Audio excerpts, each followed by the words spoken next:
your name on it. Just put your name on it. That's all I say. Be a man or a woman. Put your name on it. Well, I'd like to hear about it, potheads. How the fuck you gonna know how to be great if you don't study greatness? Look at the game tape. Donuts. Hey, you're not a bad-looking man, Mr. Gals. But you are, Blanche. You are in that chair. There's something wrong with us. Something very, very wrong with us. If you want a battle, it's either that you will or you won't.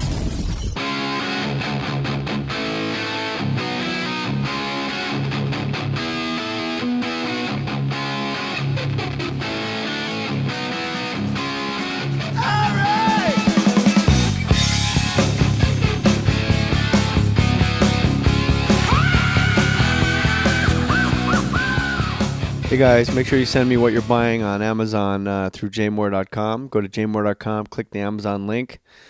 J Mohr's. I'm a big fan of Opie and Anthony and Ron and Fez. Love when you're on, especially the Paul Reisen's Day instant classic. Oh, it was.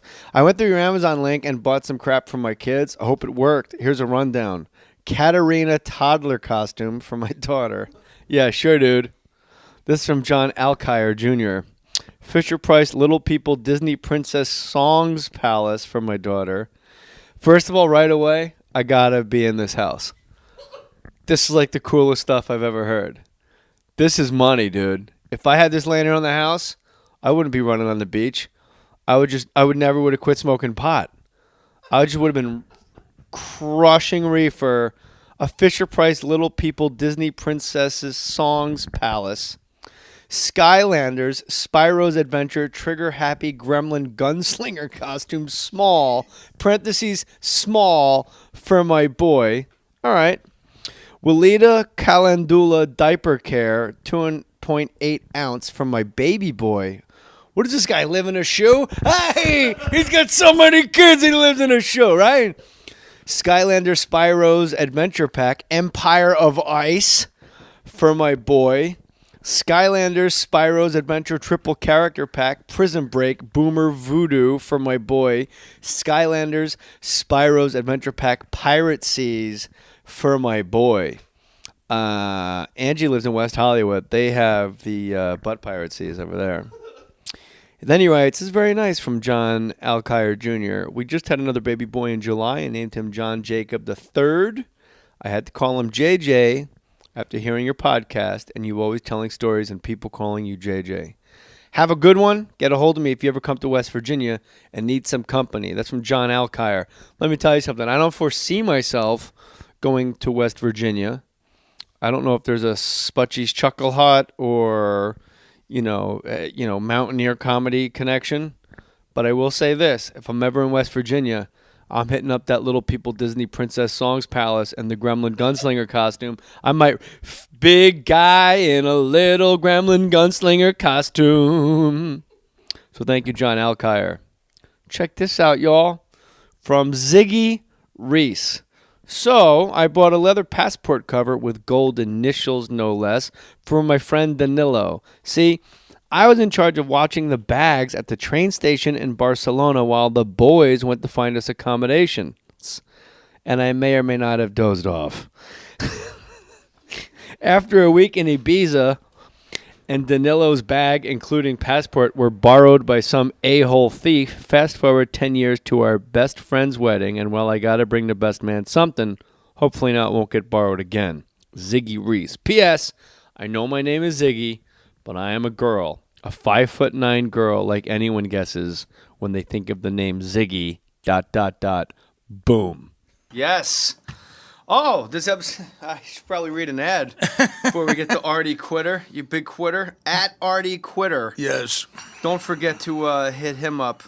You're quite the get. I mean, you're kind of hot stuff, mister. Artie freaking Lange. Somehow we've never met, which seems impossible. It is, man. A lot of mutual friends. But there was a complete, maybe just from being comics, there's that complete, right when we saw each other, familiarity. Oh, definitely. There was no getting, is the water okay? Like we just hugged and made like Raging Bull jokes. Yeah, no, I've always related to everything you've done. I always liked your stand-up and everything. I love your stuff. Yeah. And So, my wife loves your stuff and apparently loves your I worked co-stars. with your wife for a year, on a sitcom. Called?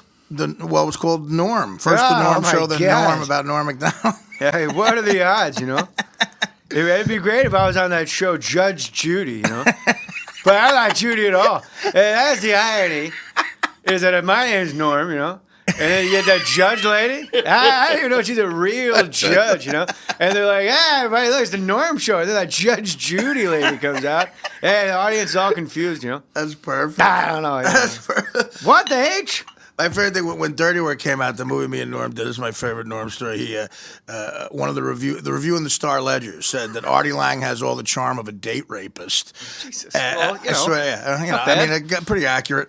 And Norm said to me, "Hey man, that's fucking great." He goes, "A date rapist has to have way more charm than a regular rapist. You should be happy about it." Yeah, Robert Chambers, you know. Like, you guys got to play like lacrosse or something. You can't be like that guy in the woods. I'm gonna rape you. You know, that's just. See, that's a perfect Norm. That's just rape. There's an extra date rape at all. You know? There's an extra nuance to that Norm. Yeah, I've been working on it a while there. You know that walking. You get tired of playing Hotel California. You want to close with dirty laundry. This episode of More Stories is brought to you by Stamps.com. There's no doubt about it. Small business operations have improved over the years because of technology. That includes mailing and shipping, thanks to Stamps.com, you know. Hey, with Stamps.com, buy and print official U.S. postage. I'm going to save that for later. Using your own computer and printer whenever you need it, 24/7. No more wasting time at the post office. That's a hassle. Here you go, honey. Thank you. Look. Don't do it. Don't lease. Don't do it. For crying out loud. What the hell is Artie thinking? It's a goddamn shooting gallery. Artie's going to be okay.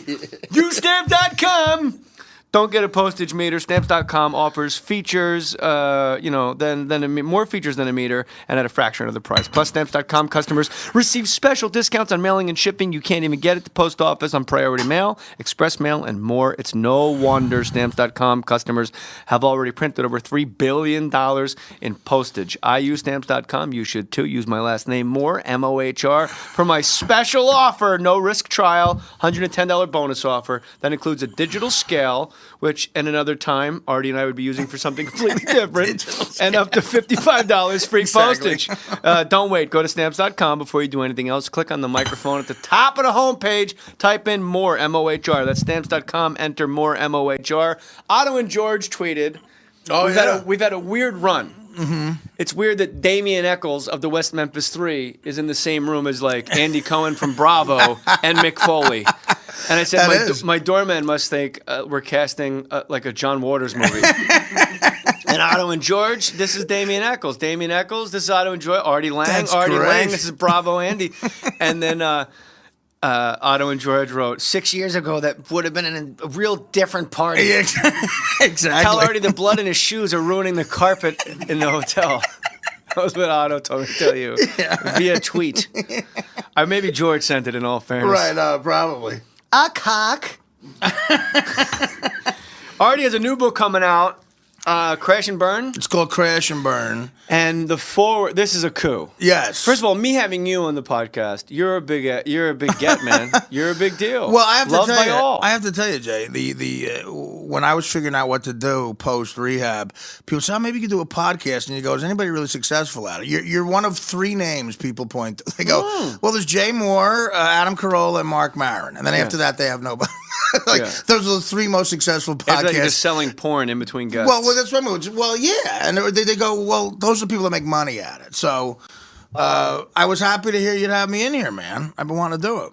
That's great. Yeah. I appreciate that, my man. And you're making that Nick and Artie money over on the Audience Network. Because if anybody knows, it's like NBC when the going was hot, when they had like Cheers and Cosby Show. That's how Audience TV gives out the money. DirecTV is they're like $1 billion company from that Sunday Ticket. Just every game. I just love that I never thought of that. my career is being financed by illegal gambling money now. I was gonna say, I mean, like, who needs every game? You know, that's you going against the Eagles every Sunday. Right. They point to fantasy football. They go, well, but then that's maybe 10%. 90%. 90% of it are bookies or guys gambling. I mean, every fucking game, and they have so much money from it. So they're taking care of it. Nothing's better than the college package because you're watching like Buffalo versus Howard. Yeah. And it's on a Wednesday before the Saturday, and it's up in Buffalo. Jim Rome once had the best point. He's always said for years that those grease balls in Vegas have like the all-time fixes in. You can't win. Like if you don't think it's rigged. Oh my God. Like it's the 2 green dots on the roulette table that you go, oh no, right. Everything is gone. No, I know. And one year it was Buffalo versus Temple. And that's when Temple before Al Golden and before they got respectable. Right. Not so good this year. Yeah. And it was the first game of the season. And like I said, it was like a Tuesday in Buffalo, like in July before the actual season. Yeah. And the spread was 3.5. Okay. I think I have this right. I may go back and fix it. I love the halves. Whenever a half is involved. The spread was 6. Mm-hmm. I want to get this right. Okay. I have it now. I got it all lined up. Spread was 7. Okay. All right. We're tied 6-6. It goes into overtime. Yeah. Opening kickoff goes for a touchdown. No extra point. Oh, right. They just run out into the night. Worst, Everybody gets paid. That's the worst. Exactly, And Jim Rome man. said, to his credit, if you don't think those grease balls in Vegas know what's happening, why not kick the extra point? Vegas is one of those things. It's like winning a bunch of money or losing a bunch of money to some guy who buys a diamond ring with it, and every time you see him, he just shows you the fucking ring. Every time you go to Vegas, like they built the Brooklyn Bridge and the Eiffel Tower with your money, and you keep going. And I just, but you still gamble because you like it. I can't do anything anymore because even that's a trigger. Like if I put a $5 bet down on roulette tonight, by tomorrow at noon I'd be running guns to Cuba. It just leads to bad shit. I don't. So what have you partake in replaced it all anything with? anymore. Meetings? I'd Just love meetings? to say exercise. Right. No, I mean I go to meetings and stuff. I try to go to 4 of those a week. You exercise. You just do like sets of 1. You're powerless. You're just benching 220 once. I lifted Boom! weights. I lifted weights once in my life when I was like 15 because they told me to be. and I put them down after I did it. And I say, why would I ever do that again?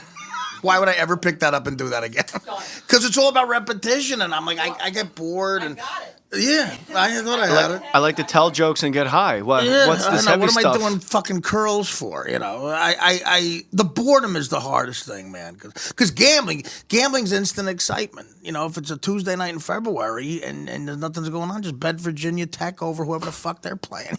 Yeah. Bet more money than you can afford to lose, and it's like New Year's Eve at P. Diddy's house. I mean, it's very exciting. I always bet on the team with the players. I look at the rosters, whoever has the most apostrophes. That's right, what shit like that. Or bet on stuff like the Mirage Sportsbook. I can remember sitting there with like an 8-ball in my pocket and like just getting whiskey from these hot chicks or wagers. And I got bets on everything, like high school lacrosse games. You could bet on 2 kids playing wiffle ball in Milwaukee. Like there's just every fucking thing's up there. And I'm like, oh, this is great. Well, yeah, you could bet on anything and you just get the shakes of like, I'm having so much fun. This is fun. And, And you lost a lot. You lost more than you won? I did, without question. Yeah, I figured out as best I could in rehab because they made me do this. I'm down about 930,000. And that's everything I can remember. Big bets, boxing matches, coin tosses before Super Bowls. Oh, that's coke money. It's only I say you're down 2,500 before the kickoff. That's mania. Then you're calling in your proposition bets. Yeah. And they would take stuff at the half. Jerome Bettis is going to scratch his ass. It's a lock. All those prop bets. Keitel's talking you into it. Yeah. I saw Darryl Strawberry. He looked me in my eyes. He's saving it for the big one. Well, Ask Artie. I bet overs on all that shit because they go overs on field goals are only 1.5 for the first half. They got to go over that, right? And then no, it doesn't happen. It's like So you will go to rehab. So I mean, do you talk about why you went to rehab? Sure, yeah. Because when they say that you were stabbing yourself, that's usually not the junkie way. No, what happened was I had run out of opiates, and I was like. I honestly, people don't believe this. I honestly did not have in my head I wanted to kill myself. I wanted to lose enough blood to where and I'm not defending this opinion either. No, it's a great but addict. I wanted it's to a peek inside an addict's mind. It's great. I wanted to get that feeling. I already know what you're going to say. No, I wanted to get that feeling of like, the wooziness. I was in perpetual, from being on the road so much, perpetual yearning for an 8 hours night sleep. That's all I wanted.